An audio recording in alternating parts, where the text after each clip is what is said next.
Hey, hello everyone. Welcome back to today's episode of Tell Your Story program. Thank you so much for tuning in to this episode. Just like I said, we are ending the year with three amazing interviews, and I have with me a special guest in which always some of us know via LinkedIn, and she always inspires us with our daily with our posts from time to time, sharing some motivation and inspiration quotes to help us. She's an international student as well, so she's not a motivational speaker, but she's passionate about helping international students and all various, not just international students, but other students in their various academic and career pursuits. So before I go on and introduce my guest, I just want to thank you guys for tuning in again once more. And please, if you haven't subscribed to our YouTube channel, please do so. All the details of subscribing to YouTube and our IDs on LinkedIn, on LinkedIn, on Instagram, on Facebook, you can see it being displayed on your screen right now. Please, so kindly follow us on those social media pages and subscribe and like our YouTube videos. Thank you. So today I am happy to have with me Mariam Fofana. She is quantitative management associate at Bank of America. I'm so glad that we're able to, talk to. I'm able to connect with her and able to bring her to this show. So, Mariam, do you want to introduce yourself? Sure. Hi everyone, my name is Mariam Fofana, and I work at Bank of America as a quantitative associate. Um, about me, I came in the US 5 years ago. When I came here, I was a junior student. I came here to pursue my studies. After 5 years today, I was able to complete my master's in quantitative risk analysis, and currently I work at the bank, working on models and doing some analysis for the bank. Well, I'm so glad that you're able to join us on today's episode to share your journey and also encourage people out there. Thank you. So, moving on, I just want you to share your journey. How was it like, coming into the United States? The admission process. How was it like for you? Things for people out there to look out for while searching for schools. All those good stuffs. If you want to share, thanks. Sure. Yeah, thank you for the question. So I was born and raised in Ivory Coast, Cote d'Ivoire. So Ivory Coast is a French-speaking country. Now, when I was in my country, I went to a college there, and basically that college follows the U.S. system. It's called the University of Grand Bassam, I believe. And so basically at that school, I was able to spend 2 years, and then after 2 years, I was able to transfer to the U.S. Now, the process for me wasn't very hard, just because through my school, I was given resources to apply, and there was some sort of partnership between my school in Ivory Coast and my school at in Georgia here. But I believe that if you are someone who is trying to come like directly from your country to the US, you probably will have to do more research. Research in terms of, let's say, city that you want to live. In the US, it doesn't snow everywhere. There are some states that it's hot. So maybe if you are someone that you can't really be in a state that is too cold, then you can go to Ohio, for example. So I think you have to Oh, first look at stuff like that. Second, you need to look at your resources, like the money, like how much money do you have to be able to pay for your school. If you don't have the money, maybe look at the school that offer a lot of financial aid, scholarship. So these are some of the things that you need to be looking into when applying for school, to come abroad.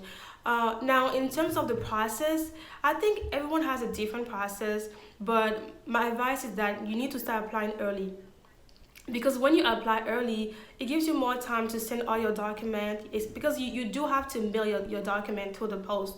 to the like a postal service. So you need to start early so that you don't miss any deadline. But I would say for Oh, me, it was, I mean, it wasn't too hard just because my school back home was in charge of mailing all my document. But me and my okay. dad, we still had to talk about, what school to go to. Because in my Oh, school, okay. we had like a different option to transfer to. Now, me, I really wanted my dad to save his money. So, like, I didn't want him to spend too much money. So I chose a school that I knew that they had some sort of scholarship. So when I came to the US, I was able to have an out of state waiver. And with that, you only pay in-state tuition, uh, uh, even though you don't live in the state for like 5 years. And Yeah. that's, What's the name of the waiver again, please? it's called like out of state tuition waiver. Wow, that's great. I know, right? Great. Because, Not yeah, go ahead. Yeah, I mean, that's great because I know in my school, or like my alma mater, Bowie State University, for out of state you pay like 7,000 for in state. For 9 credit units, you pay 7,000 plus, and for in state that's like I think 4,000 or so. So it's like about $3,000 difference. That's really really great for international students. So I'm so glad that I, they were able to waive that for you. I think you for your school actually you were lucky because for mine, people pay 15,000 for out of Wow. states. I know it's crazy, right? And then for in state, usually it's like 5,000 or 6,000. Usually it's 5,000 if you take 15 credit, and if you take like if you take let's say 18, because I used to take 18 because I wanted to finish early when I was doing my Yeah. undergrad degree. So I used to take like 6 classes, which equal to like 6,000 per semester. Wow. Wow. I know. That yeah. Wow. That's interesting. I know, right? So yeah, yeah, that's so interesting. Yeah, there's one question I wanted to ask you. You talked about scholarship, and I was just trying to figure out, like, in your own experience, and not just your own experience alone, but also connecting with other international students. How easy for easy for international students to get scholarship, maybe whilst they applying from back from their home country, and also even when they get here, like what do you think, what's your thought towards that? Because one thing about international students is that we're trying to kind of make sure that we have enough funds, or we're trying to, like, basically we have limited budget, but and we're trying to stay on course and make sure that we don't have any issues in terms of finances. So what would be your advice to international students about seeking for scholarship? Maybe you're already in the system, or probably you're still planning on coming traveling abroad to study. Yeah. Well, to be honest with you, I think well, okay, let me say this first. At the end of the day, you believe in what you want to believe in, right? So if you think that you can get full tuition, whatever, oh, I mean, yeah, you can believe in that. Because again, in life, you believe in what you think, you can, you believe in your ability to do something, right? But from my experience, I realized that it was a bit hard to get a lot of scholarship. For me, when I came in the Mm, US, I think I got the waiver, but I also know another girl who just applied directly to the school and still got the waiver because she had a good GPA.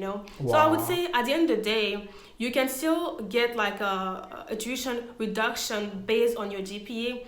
So which mean if you work hard in school, if you had good grades, all of this, they can look at you and then be like, you know what, this girl or this guy deserve maybe this out of state tuition waiver, and then they'll give it to you. But at the end of the day, I feel like you just need to have at least some financial resources to get here, because when you get here, there's a lot more scholarship out there, and you don't only have to apply for your school scholarship. You can also apply for like other like outside scholarship.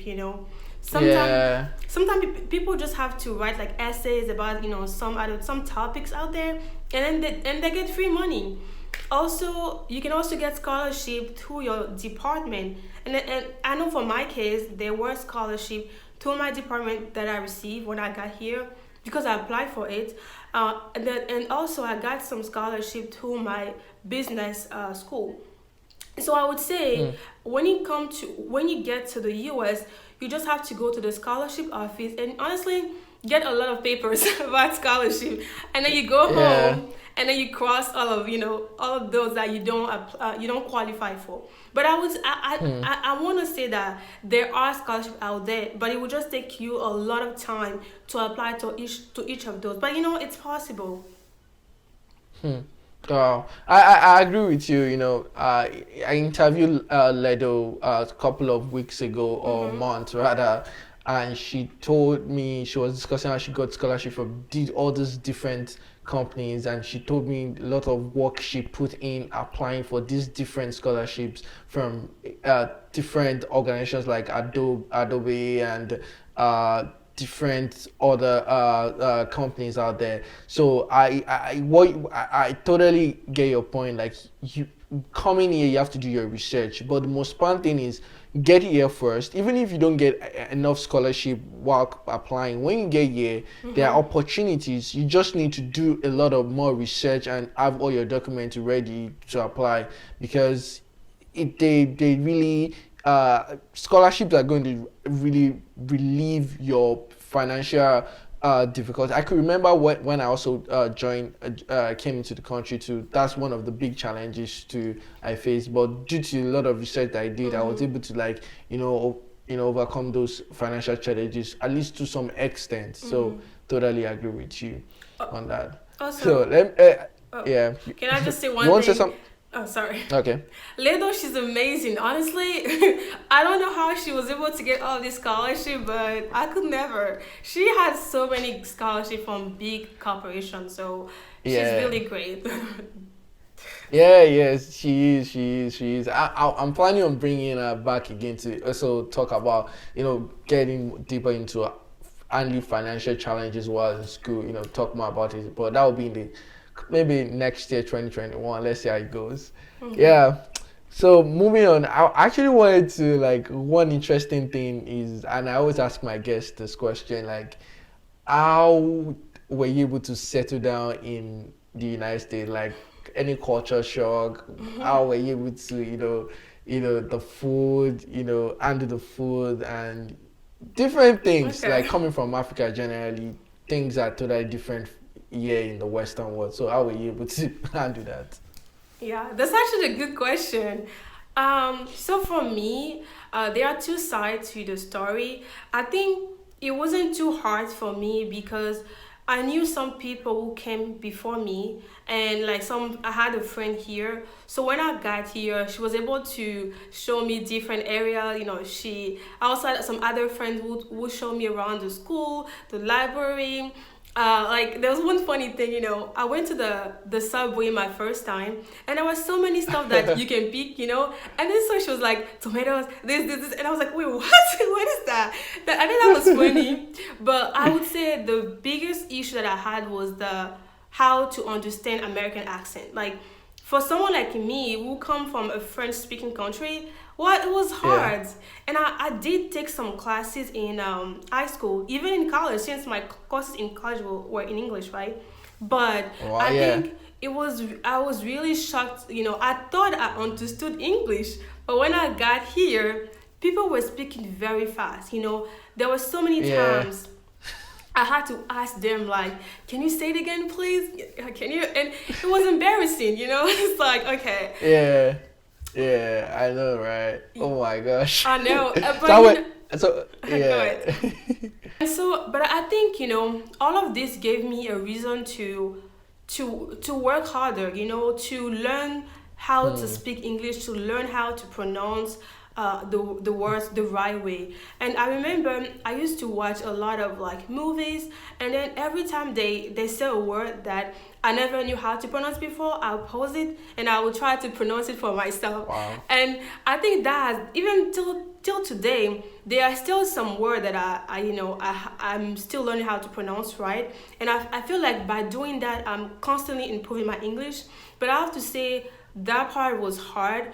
Um, and what else again? Also, yeah, there's in my country, for example, when you talk to like a person who is like let's say like an elderly person, you have to sometimes look a bit down because like looking Yeah. straight in the eyes, it's seen as rude back home. But in the Hmm. US, I've learned that when you talk to people, you need to do eye contact, so you have to look in the eyes, and I was that for me was Wow. very different. Wow. Man, that was good. That's good. That's good. Let's just like get a little bit further in our conversation, and Mm-hmm. something just came to my head, and I wanted us to talk about it, like, you know, and this is you like looking back again, trying to like think about what you could have done differently. But this is the way I'll frame the question. Like, Okay. what should be the like the very or the few things that one should do for as an international student when like maybe your first few months resuming or entering the country to study, like what should you do? Should you how should what should be your frame of mind, like Mm. Okay. Well, I think first of all, when you come to a new country, you need to know that as much as you prepare yourself to come here, I mean, you're gonna have a very different experience than anybody else that you know, and you need to know that there's no way you can anticipate what things are gonna be like. So I feel like when you get to the country, you first need to know that don't feel bad about your accent. Don't think that, oh, I don't speak good English, so I I rather mm, not talk. No, you should be talking. I mean, if you don't talk, you don't practice your English. And if you don't practice your English, you will still be at the same stage, like 2 years, I mean, in 2 years. So that's one thing I want people to know. When you come to like a foreign country, you have to be practicing the language. And like for mm, me, I think most of my friends are black because I guess, I mean, they're my friend.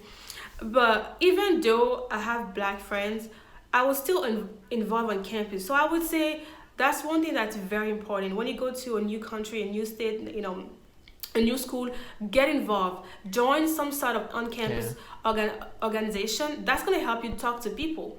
And as you're talking to Wow. people, sometimes you'll make mistakes.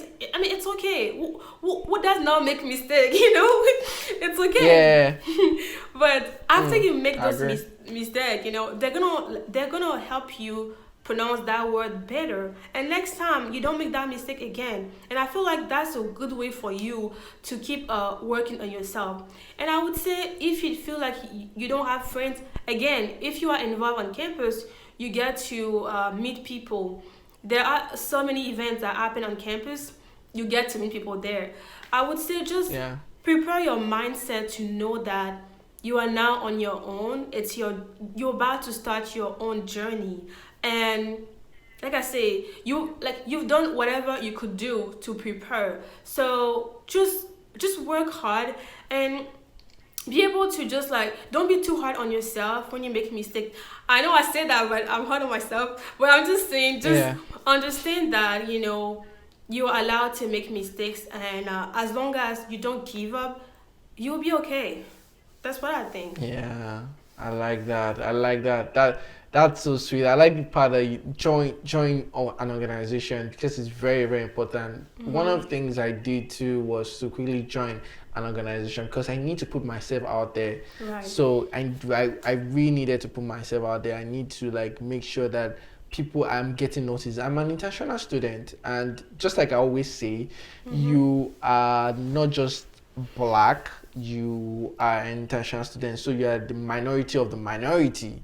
So you Right. need to always pull, yeah, you're minority of the minority. Like That's funny. blacks That's is true. generally minority, yeah, and you are international student, so you don't really have that. So you need to put yourself out there, let people notice you and things like that. Tell me about what you did while the organization you joined and how you were able to like use that to help you navigate, get yourself noticed in school or even out of school.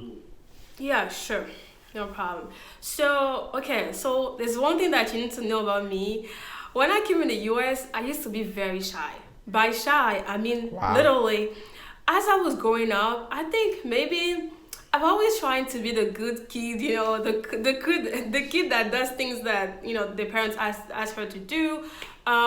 So I've usually been like very like disciplined and all that, and so Yeah. sometimes I didn't really speak a lot. I didn't speak a lot, and again when I came to the U.S., new states, new country, new language, so that was even harder because now I can't even speak because I wasn't very comfortable in my skin, in terms of my language or my accent. So I would Yeah. say I remember I saw one of my fellow like Ivorian people. It was involved in one in something it's called visa leader. So basically, those people they help international students settle in the states. So basically, they work with the international office to do the orientation. So basically, I saw him that I saw him doing that, and I was like, you know what?